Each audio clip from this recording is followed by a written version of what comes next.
So I wish you a good morning from California and a good day for the world and a good week. Here we start this week of our morning sittings. And this week we'll meet 4 days.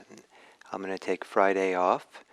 And then we'll start again the 5 days next week. And so we're going to meditate.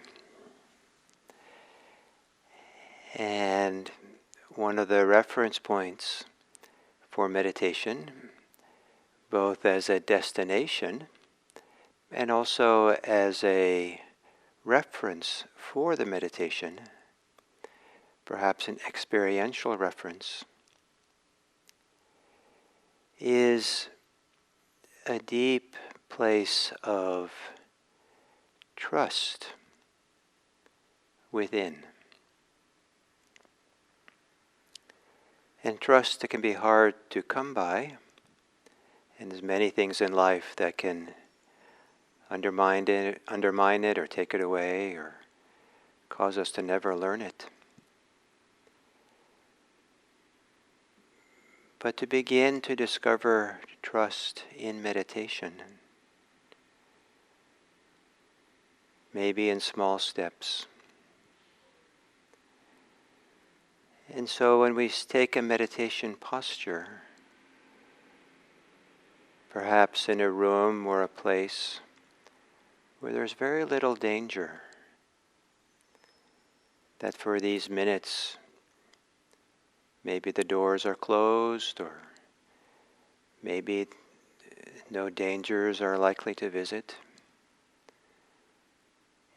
And some people will even look around the room and just see and recognize that for these few minutes in this place, it's relatively safe.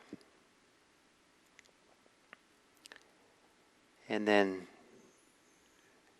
feeling somewhat reassured that the place is good, to gently close your eyes. And perhaps taking a posture that allows for a deeper trust, a kind of trust that lends itself to a feeling of safety, so that trusting this body, this posture, enough for these moments, these minutes, that in this body for now, there are places where we can trust, where we feel safe.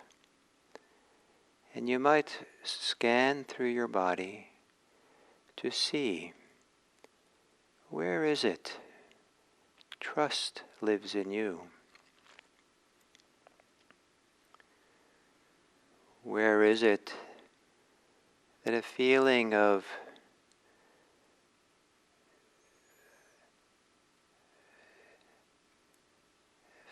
or sense that you can take in a sense of safety here and now, not necessarily there and then, but here and now. That for these minutes it's okay just to be here, to be alive, to breathe, and to appreciate the degree to which you can trust, putting down your anxieties, your fears. For a few minutes you can trust putting down the past and the future. And that you can trust your lived experience of the moment. And even if some of it feels difficult, and there is in fact anxiety or fear coursing through our system, can there be enough trust to have some ease with that, not to react with it or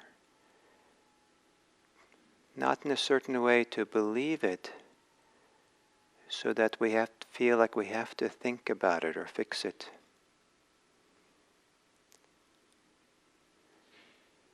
So deep inside, or anywhere at all in your body, is there some place of trust or of safety?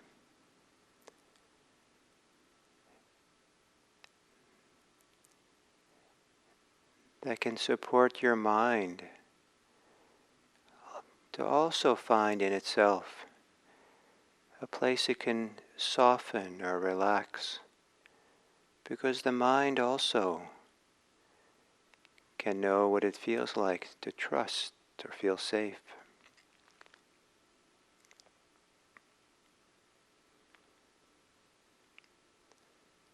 In spite of the dangers that exist in life and for you, is there a place inside in the mind where the mind can, for these minutes here, just trust that the mind just trusts being alive for now, just being here. Nothing to solve and nothing to fix. The mind can rest or be at ease.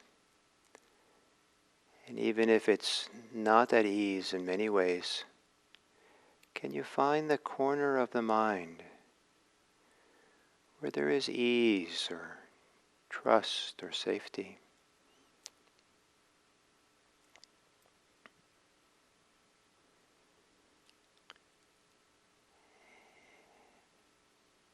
And then within the body's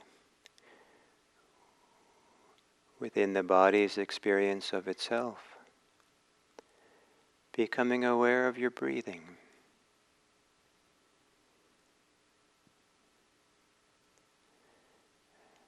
Our breathing expresses or holds many of our emotions, many of the ways in which we feel. Take a few moments familiarizing yourself with your breathing.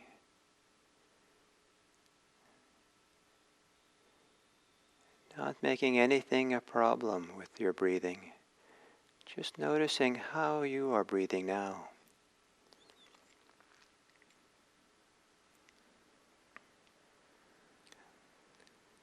Allowing the breath to be as it is. Allowing your breath to be safe from your interference, or your judgments, or your ideas of what it should be. It's all okay.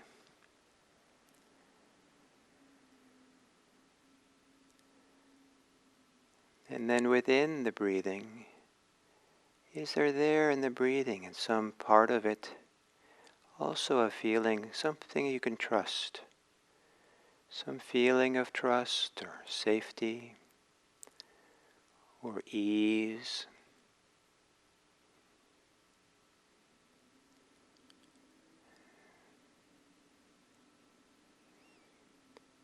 A particular part of the body that's activated as you breathe, perhaps.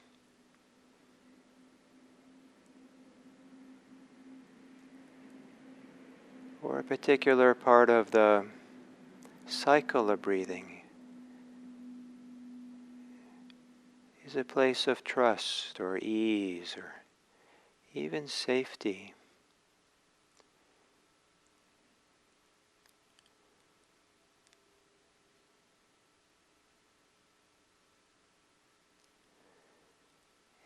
And perhaps every time as you exhale,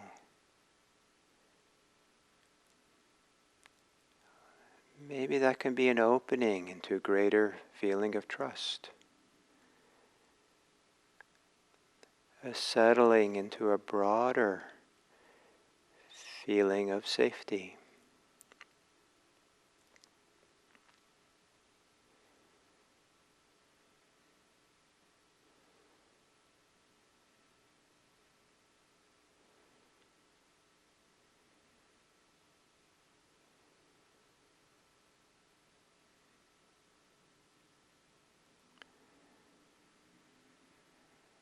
Perhaps as you exhale, the mind can broaden and open to a greater degree of trust and safety, so it doesn't have to be involved in so much thinking. It's okay for the thinking mind to rest. Nothing to solve or fix or figure out. It's okay just to be here at ease with your breathing. Perhaps breathing at the center, and everything else that's happening can be allowed to just flow by like a river flowing by.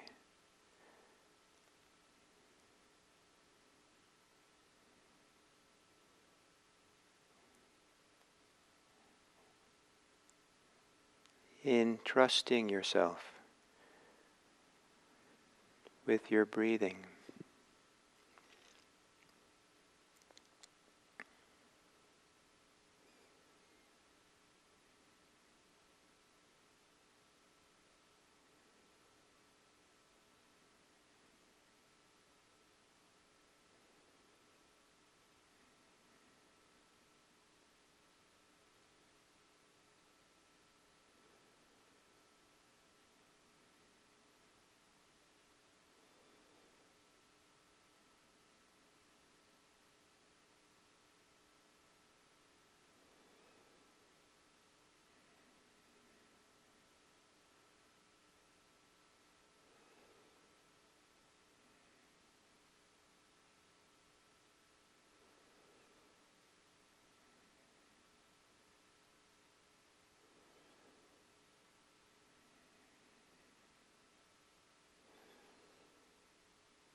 Noticing within the place where things are most quiet and peaceful, or the most calm and settled, even if around you is a sea of unsettledness. Where is it most settled or most peaceful, most quiet within?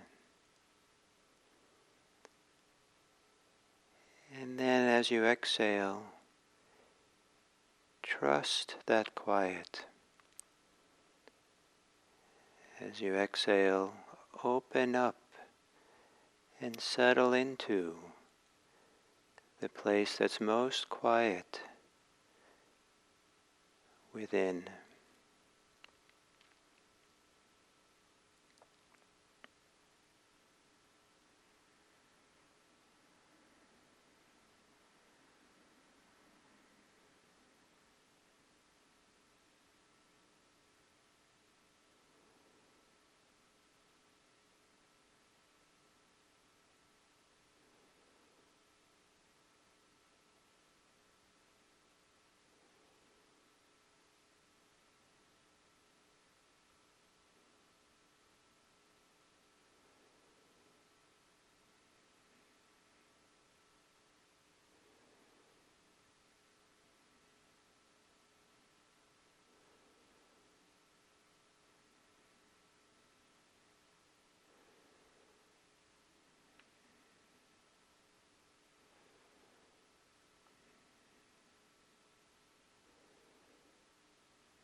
And then as we come to the end of this meditation, I'll suggest that you engage your imagination and that you imagine yourself sitting in a place that feels delightfully safe, delightfully secure and peaceful. A place where maybe you've been in your life where you could really relax deeply and fully because you felt so safe and contented.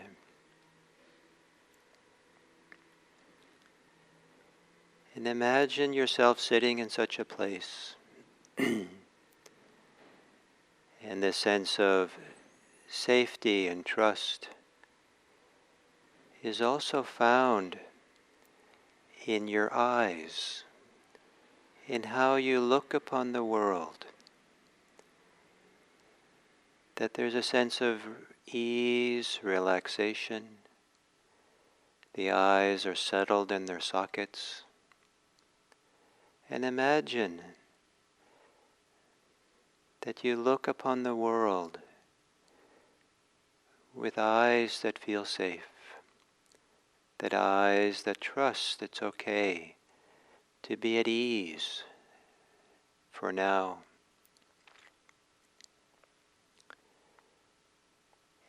And with these eyes, look out upon the suffering of the world.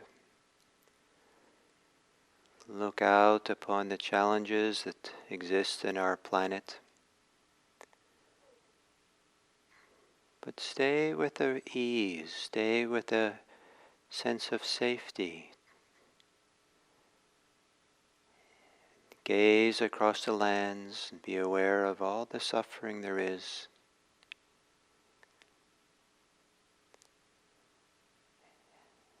And imagine that for all the suffering beings, there is the potential for them also to feel safe, to be at peace, to have ease, to be able to trust being alive, trust breathing, trust being. And may it be our heart's wish that all beings be safe, that all beings be free of their suffering, that all beings be happy, that all beings be able to have enough trust that they allow their goodness, they allow their happiness and their love to come to the foreground. May all beings be happy. May all beings be free.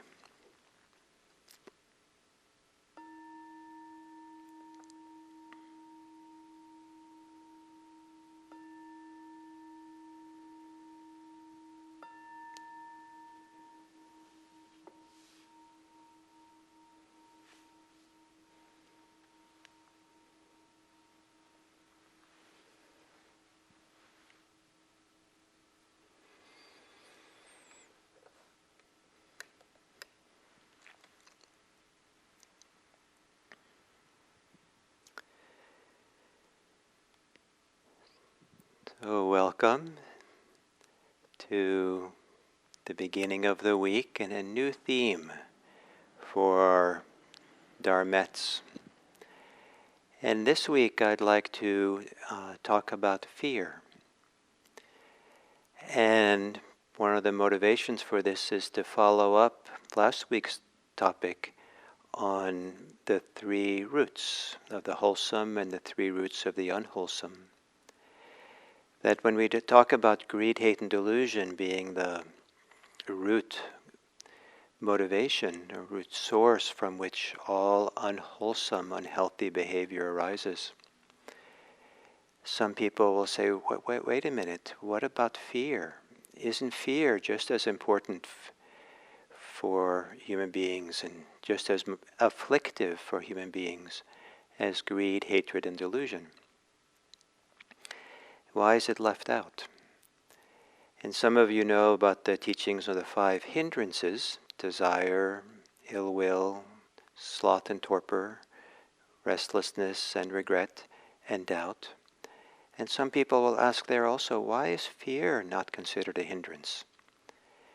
And then people will try to squeeze it into one of the hindrances. It's probably kind of ill will, and that's why it's not talked about, because it's included within that. So this lack of emphasis on fear sometimes is a little bit surprising, given how huge it is for human beings. And for many people, at some points in our lives, it's often fundamental. It's like a fundamental base from which influences or conditions how we see the world, how we see ourselves, and the choices we make about how to live. So I'd like to look at this topic of fear for today and the next 3 days. And one of the very important aspects of Dharma practice is, in fact, to understand fear and to be willing to not only understand it, but also to respect it. I think that fear always should be respected. Respect doesn't mean that we give into it or we give it authority, but respect means we give it a second look, that there's something there to learn. Whenever there's fear, it's a message. Whenever there's fear, it's an indication that something needs attention. Certainly, if there's a imminent danger, something's happening in the present moment, and we feel afraid because the car is driving down the wrong side of the street at us, then that's a clear message to get out of the way. And so it's oftentimes in the moment, real dangers when there's fear is a message that we better take heed and take care of. But some fears belong more to the imagination or to our prediction of the future and our kind of construct of ideas of what could be or should be or what will be. And it's not immediate. And sometimes our fears are unfounded. But regardless of what kind of fear it is, it should be respected. And because it's a message, it's more like a symptom of something that needs attention. And if it is unfounded or not really necessary, what it's a symptom of is something deeper inside of us that does need attention, does need our care and our mindfulness. And so we want to start this process of looking at fear by beginning to appreciate the value of understanding it. And that's one of the great advantages of mindfulness practice, because mindfulness practice is the practice of giving a second look to everything, really stopping long enough not to be reactive, but to the best of our ability, put aside our reactivity enough so we can really be present and see, what is this? What is this experience? And of course, it's a little bit more complicated with fear, because fear itself is a kind of reactivity. And so we don't have, but when fear arises, then we try not to be too reactive to the fear and try to look at it, to be present for it, to study fear. And one of the ways to begin understanding fear that helps us is if we can kind of shift our orientation to fear from thinking of fear in terms of I am afraid to I have fear. And the difference of that is that I am is kind of like all of you. It's kind of like identifying and defining ourselves. And if all of who we are is afraid, that's a very different orientation and a very different door inward to understand it than if we view it as I have fear, or there is fear here. It's not the whole picture of who we are. It's always a subset of our whole being. It can be strong and course through us, so it feels like everything. But as soon as we allow it to be our whole being, sometimes it's too easy to get entangled in it or caught by it or to judge ourselves for it.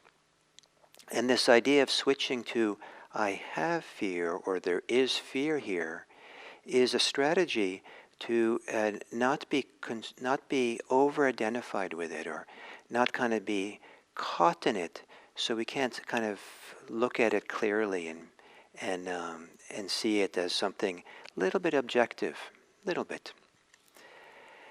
Now, one of the reasons, one of the theories why fear is not one of the three roots for unwholesome behavior, or one of the hindrances, is that there's a wide range of fear. And there's fear which is motivated by the three unwholesome roots, and fear which is part of the wholesome roots. The word fear itself, like the word anger we talked about last week, maybe should be seen as an umbrella term for a category term for a broad range of feelings that kind of fit within that category of things that bring up a sense of caution, of care, of wanting to become safe, wanting to be protected, and there are healthy forms of that, and there are those which are not so healthy. There's helpful forms of fear and not so helpful forms of fear. And so to make a categorical statement that fear is a root for what's unwholesome and unhelpful just doesn't fit for that range of what this emotion is. It's more useful to see it that fear can be motivated by the unwholesome roots. It can be motivated, in fact, by greed, hatred, and delusion, or it can be motivated by non-greed, non-hate, and non-delusion.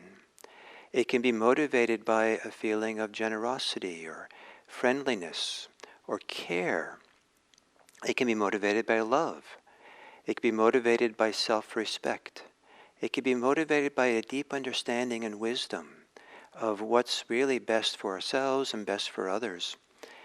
And so certain behavior, when we see we're up against something, some behavior, some way of thinking, some way of speaking, there can be a healthy fear that comes along when we see the danger of speaking that way, or acting that way. The way it causes harm in the world, it causes harm in ourselves, causes harm in our relationships.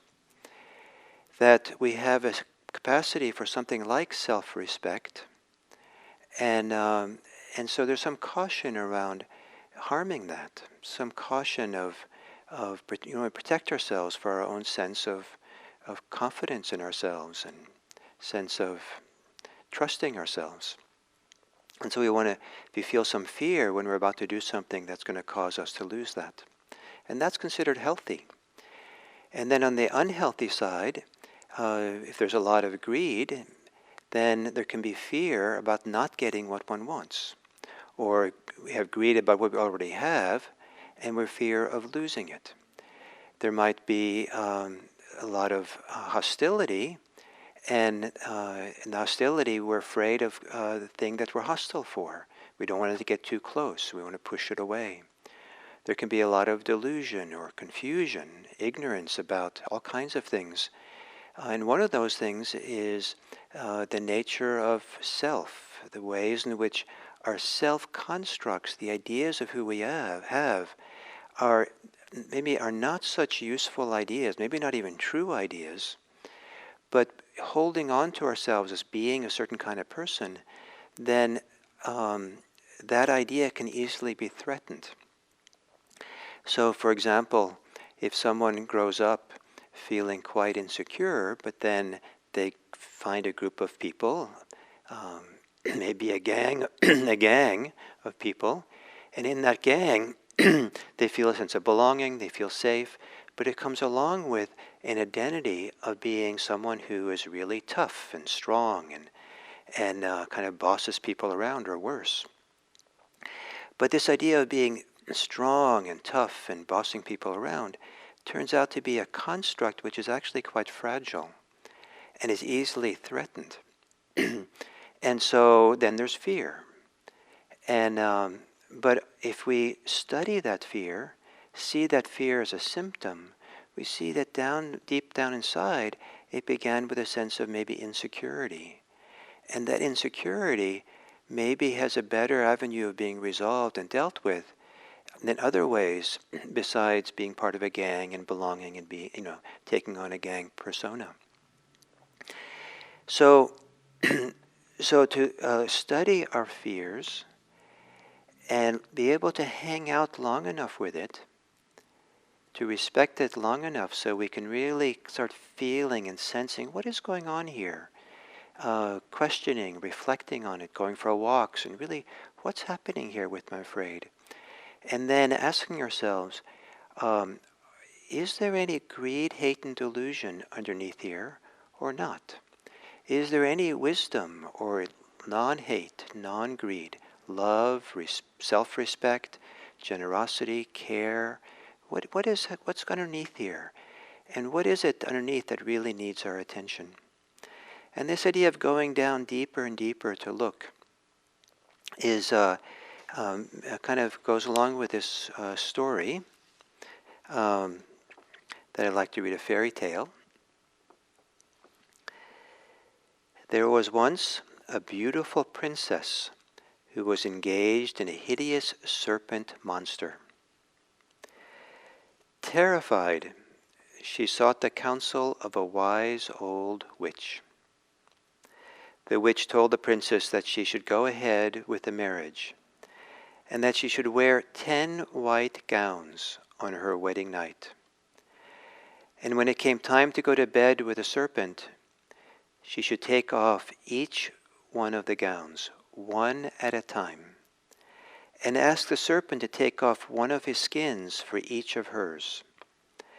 After she took off her 10 gowns, she was to embrace the serpent. The princess didn't like it, but she took the advice of the old elder woman. As she took off the last of her gowns, she saw that the slimy, repulsive serpent was still there. And although she was repulsed, she nevertheless had the wisdom to follow with what the old woman had said, and she embraced the serpent. When she did, the serpent was transformed into her wonderful spouse. We don't know the gender of the serpent in the end. And so so to take off the gowns, these things we've built up, the fear, layers of fear that we built up over a lifetime, layers of personas, layers of ways in which we understand and see the world and measure the world and expect of the world and afraid of the world. There might be layers and layers of kind of taking things off, taking it off. And it's a fantastic process to learn how to come from a deep place of trust, or maybe better said in the Buddhist language, a place of fearlessness, and to know how to be safe while at the same time being fearless. To have the wisdom of how to live fearlessly is part of the direction that the Dharma is going. And perhaps to become fearless without fear is maybe ultimately a better place or a wiser place, deeper place than to live with trust.